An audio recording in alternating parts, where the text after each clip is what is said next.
Hi Nerily, how are you going? Hi, I'm good. How's your weekend been? Oh, it's been pretty busy. Yeah. I've got a big weekend planned next weekend. Okay. So I wanted to get lots of assignments and study done this weekend so that I can free up the next couple. So you're feeling a little bit stressed because you got a lot of assignments due at once? I can see them all looming. Alright, yep. Yeah. So you're trying to find that work and social life balance at the moment? Yeah, that elusive fine line. How's that going?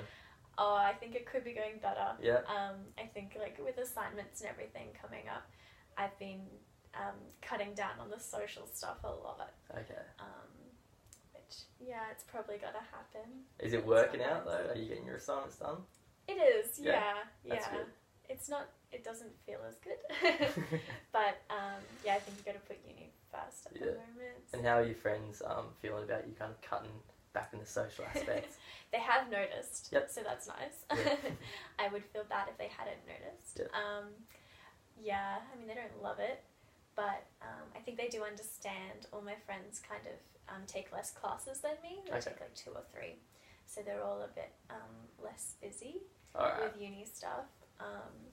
So I think they do understand. So do you do 4 subjects? Is that Yeah, right? I take 4. And what are you studying? Speech pathology. Oh, nice. Yeah. You're in the 3rd year, is that right? I am in 3rd year. Yeah. Almost there. Past halfway now, so I can't turn back. So how are you finding it in your 3rd year? Is it coming to you more naturally, or? Yeah, looking back at myself in like 1st year, I can definitely see a big difference. Yep. Even just like in my learning style and taking it a lot more seriously. When I was freshly turned 18, I didn't take uni very seriously. It was just like, oh, I went to school every day, now I go to uni every day. Yeah. I didn't really care about it though, but now I am a lot more invested in my Maybe because future. you can see the actual goal at the end. So Absolutely. Yeah, I think definitely that halfway mark kind of turned things around for me. I was like, oh, I'm closer to the end than I was at the start. Got to take it a bit more seriously. Do you do placement as well? Yeah, I do. I have placement coming up soon. That's why my semester is kind of cut in half. Yep. So placement goes for 6 weeks at the end of the semester. So all of my assessment is moved forward 6 weeks. That's going to be stressful. Yeah, it is, especially because it's all at one. They're all really close together. Yeah. So it's kind of like trying to make yourself stressed about it before the deadline. I'm one of those people that always waits till like a couple days before the deadline to start. Do you find it helps? Like, is it like the pressure of time? Like, you know you've got no choice but to sit down. Like, even when I try writing my essays, like a couple weeks beforehand, I just like pitter-patter. Like, I don't get anything done because I need that motivation of a deadline. I can relate to that, Yeah. So, knowing that I have to start earlier because they're all really close and I won't have time to do them all before the deadlines, it's been a bit new. Trying to find that motivation. It's difficult. Are you looking forward to your placement? Yeah, I'm actually really scared. I'm terrified. Oh, really? Yeah. Yeah. Have you done it before, your placement? Yeah, I have. It's a bit different though. My last placements have been like observational placements in like 1st year, or placements that are weekly, so just one day every week for the whole semester, 13 weeks or whatever. And you were saying this time it's for like 6 weeks at a time. It is, it's a big block, so it's full time. Oh wow. For 6 weeks, you're just thrown in. So it's very different to the weekly.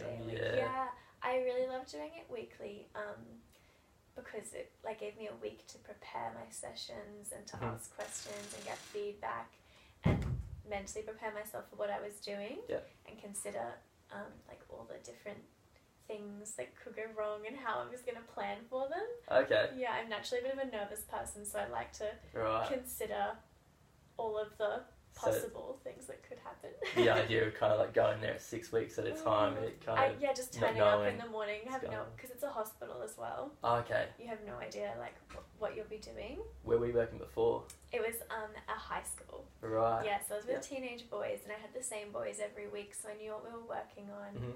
I knew what we were going to do roughly. Yep. And I had all my like resources prepared, and I knew what they liked and what they wouldn't like, and how I would reinforce it and motivate them. Yeah. Whereas like turning up at 7:30 at a hospital, and just having a whole day of not knowing, I can imagine it would be a lot more nervous and nerve-wracking. I'm quite nervous about it. And the context would be a lot more serious as well, being at a hospital. It is, yeah. So with the high school, it was more like literacy, Right. reading and stuff. Yep. So what's happening at the hospital? So it'll be a lot of swallowing assessments. So Okay. like post-stroke or just with aging or other health complications, people can have difficulty with swallowing, which can become quite dangerous. Obviously, they might choke if they're not swallowing properly, or go to their airway, cause pneumonia, things like that. So swallowing assessments are really important to prevent those things. It sounds like it'd be a lot of pressure on you. It Yeah. is, especially when you're new to it. Do you Obviously. feel prepared, like, by uni? Yeah, I think I've only had a theoretical understanding of it so Okay. far. But obviously there'll be a lot of support from the senior clinicians there. Is there someone with you all the time, kind Yeah. of looking over you? There will Observing? be, yeah. So with the high school, Mhm. it was, I had like 4 clients, and she'd pop in, the senior clinician would just like kind of watch, and she'd check your plans before Mhm. the day, and give you feedback after, which is really helpful. So I assume it'll be kind of similar to that. I imagine there'd be like not just 4 clients, there'd be a diverse Yeah. range of people. Yeah. Yeah, as many as you can fit in the day, Okay. I guess. Yeah, I'm interested to see what kind of populations. I think there's like post-stroke is a big one for Okay. speech pathology, because you can have like language deficits as well Right. from brain damage and stuff, traumatic brain injury, like car accidents, stuff like that. So I think it'll be a really diverse kind of population of people. Is it like 5 days a week, 8 hours Yeah. a day? Full time. So it's kind of like you work in a full-time job. Exactly, yeah. Yeah. I'm a bit scared about that as well, because I've never actually had a full-time Oh, job. really? Yeah, because I went straight from high school to uni, Okay. and uni's full-time, so I've never really had the space for a full-time job, so I'm not sure how that's going to go. You might find it nice not having the pressure of doing assignments and stuff as well, and Yeah. not studying. Yeah, well, we do have one online course, Okay. which we have to keep up during, but I'm not too worried about that. Yeah. It's just statistics, so... Alright, yeah. So this is Yeah. going to be completely new to you, working full-time. Yeah, I'm really a bit hesitant. I'm curious. I'm Right. curious to see how I go with it, because I've really become adjusted over like, I don't know, like the last 8 years of high schooling Just studying, yeah. to learning every day. Yeah. And yeah, it'll be a bit different, I think. Well, hopefully it goes well. Yeah, Thank you for coming in today. Oh, thank you.